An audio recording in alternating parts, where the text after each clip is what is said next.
O ex-presidente da Fierj, Ronaldo Gomlewski, fez uma viagem interessantíssima à Nigéria e nos trouxe na bagagem muitas novidades. Vamos ver?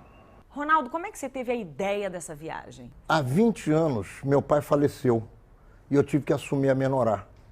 E eu achei que a Menorá ela era muito acanhada em função do mundo judeu. Então eu imaginei que eu poderia buscar a vida judaica em todos os países que fosse possível a minha visita. E comecei. A primeira viagem eu fiz a 6 países, com mais de 40 dias de viagem. Foi uma loucura, um negócio de alucinar. Eu fui ao Egito, ao Marrocos, à Grécia, à Turquia, à Espanha, a Portugal, e eu resolvi naquela viagem, que eu fiz uma revista com quase 200 páginas, que não era assim que a coisa devia acontecer, que eu deveria ir a um país de cada vez. E aí começou, eu fui a Cuba, fui à Rússia, fui à Ucrânia, fui a tanto país que você nem pode imaginar. Uruguai, Paraguai, Argentina, Japão, China, Marrocos, Egito. As pessoas ficam imaginando, tem vida judaica em Cuba? Tem. E o Fidel Castro, que eu abominei a vida inteira e continuo abominando, ele já falecido, ele frequentava a sinagoga porque a família Castro é uma família de judeus marranos. Então, Fidel Castro frequentava a sinagoga da comunidade judaica em La Habana, em Havana, e respeitava a comunidade judaica nos dias de Yom Kippur. Era muito interessante. Infelizmente, o Miller, que era o presidente dessa comunidade, faleceu. Eu também já fui a Cuba há muito tempo atrás, já tem uns 10 ou 12 anos. Então, fui à África do Sul, enfim, fui à Austrália, à Nova Zelândia, onde você imaginar, além de França, Inglaterra, Itália, os países, Escócia, os países da Europa, todos, entendeu? Cortina de Ferro antiga, Croácia, República Tcheca. E agora, conversando com um israelense que frequenta o Ministério da Diáspora, que é um ministério novo, e ele cuida de comunidades emergentes. Ele esteve aqui no Brasil, veio na Menorá, olhou o meu trabalho, disse, cara, você faz um trabalho espetacular, mas você precisa ir à África subsaariana. E aí me disse que na Nigéria eu poderia encontrar vida judaica muito interessante, e foi assim que surgiu, nesse momento, a minha ida à Nigéria. Por que a Nigéria? Olha, eu fiquei 20 dias na Nigéria e realmente foi suficiente para eu ir do sudoeste até o sudeste, ao sul, encontrar muitas comunidades judaicas, 18 comunidades judaicas diversas em cada um desses estados. Quais foram os lugares que você foi na Nigéria? Ambra, Enugu, Ogide e Lagos. Lagos é a capital cultural da Nigéria, como se fosse o Rio de Janeiro, vamos dizer assim.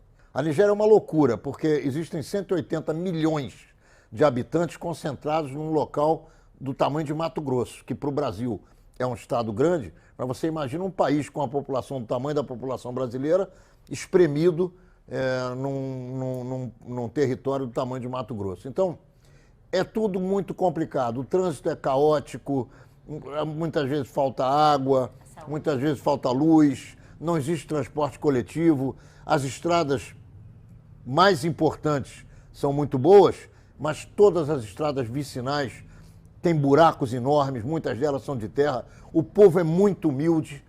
Tem regiões que você anda e olha e você vê um grande favelão, como se fosse aqui uma favela da Maré, uma rocinha 50 vezes maior.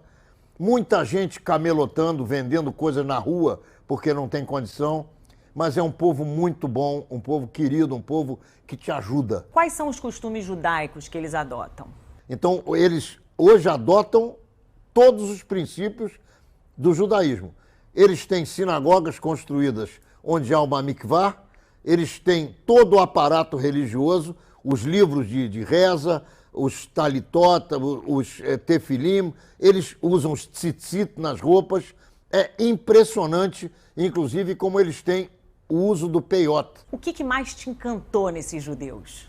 Olha, o que me chamou muito a atenção é a fé que eles têm no Deus de Israel, no Deus único, no Senhor dos Exércitos, como eles também dizem. É impressionante como eles respeitam o Shabat, e isso é uma outra questão, que é um hábito absolutamente arraigado, que eles não conseguiam concatenar com a religião cristã. Porque na religião cristã, seja na evangélica ou na católica, o dia do descanso é o dia de domingo. E eles não abriam mão de descansarem no sábado, porque eles tinham recebido isso dos seus, como eles dizem, dos seus pais anciãos, dos seus antepassados. Então, outra coisa muito interessante, quando você chega numa sinagoga, que normalmente é construída dentro da casa de um líder religioso, quer dizer, tem a casa do camarada e ao lado ele construiu uma sinagoga, que ele pode receber 50, 60, 80, 100 pessoas. A primeira coisa que ele faz é você lavar as mãos e ele te traz uma oferenda, que é um costume judaico, hebraico, antiquíssimo, chamado cola. É quase que uma raiz forte, que é tirada de uma árvore, e ele te dá aquilo para você comer com vinho. Então, são vários hábitos que eles têm, mas o que mais me impressionou foi a ligação atual dessa gente com o judaísmo ortodoxo que está sendo praticado em qualquer lugar do mundo. Assim eles vivem. É impressionante. O que você passou lá para eles? O que eu passei para eles é que eles são os judeus originais. E quando eu falei em várias oportunidades esse tipo de coisa para eles, eles choravam, porque dizem que como é que pode chegar aqui um branco para dizer para a gente que nós é que somos os judeus originais, e assim ficaram emocionados também comigo, e eu sei que isso é verdade. Agora, aqueles que não querem acreditar nisso, azar deles, como dizia o Nelson Rodrigues. Se você não aceita, ou melhor, se os fatos são alguma coisa que você não consegue aceitar, azar o teu. Então, essa é a realidade. Existem, estão aí, Israel vai ter que se preocupar com eles, como se preocupou com os etíopes. Hoje Israel está se armando, não militarmente, mas intelectualmente e socialmente, para poder encontrar essa gente, entender essa gente, e se eles quiserem trazê-los para Israel, o que eles não querem. Os judeus da Nigéria não querem fazer aliar, eles querem viver no país deles como judeus. E outra coisa, eles são super respeitados, porque na Nigéria as religiões todas são respeitadas. Existem muitas religiões, muitas vertentes religiosas, muitos sincretismos, e eles são respeitados como judeus com muita tranquilidade. E, curiosamente, antes de chegarem os missionários no século XVII, XVIII, o que aconteceu é que eles tinham uma religião chamada Omenana, que era um misto de judaísmo pré-destruição do Segundo Templo, antes da Era Comum, vamos dizer assim, onde, por exemplo, havia festas que eles não celebravam, porque eles não conheciam. E aí, com o contato com o mundo judaico moderno, eles passaram a conhecer. Como é que é o nível econômico lá? Tem gente que tem dinheiro, bastante dinheiro, tem gente modestamente estabelecida, tem funcionários públicos e tem gente pobre. A maioria do povo nigeriano tem dificuldades financeiras. Quantas sinagogas tem lá e a quantas você foi? Tem mais de 20 sinagogas. Eu fui a 18. Olha, é impressionante você ver num país africano a vida judaica acontecer como se você estivesse em Nova York, por exemplo. Então, isso aí é impressionante. O que mais mexeu com você lá? Do ponto de vista judaico, a minha incursão à Nigéria foi espetacular, porque em muitas oportunidades eu imaginei que eu estivesse há 2.500 anos em Jerusalém, na Terra Prometida. Porque, na verdade, diferentemente do que pensam os Ashkenazi, os judeus originais são negros. Se não são negros, são de cor azeitona escura. Então, essa turma que andou da Terra Prometida na época em que Nabucodonosor conquistou Jerusalém e destruiu o primeiro templo, e logo em seguida esse templo foi reconstruído, mas vieram Alexandre o Grande e outros conquistadores. Nesse período de 2.500 até 2.200 anos passados, esses judeus começaram a migrar através do Egito, através do Marrocos, através do Sudão, e chegaram até a África subsaariana, onde eles se posicionaram. Curiosamente, eles foram todos convertidos. É uma tribo na Nigéria, uma das 3 etnias mais importantes da Nigéria, se chama Igbo, I-G-B-O, Igbo, é assim que se pronuncia. Existem os Usé, que são muçulmanos, e também os Yorubá, que você conhece, sabe o que é candomblé. Os Yorubá têm aquela religião que aqui no Brasil nós conhecemos como Umbanda, candomblé. E os Igbo, que foram convertidos maciçamente ao cristianismo, e muitos deles vieram como escravos, vendidos como escravos, inclusive para o Brasil, para a América do Norte, onde havia escravidão.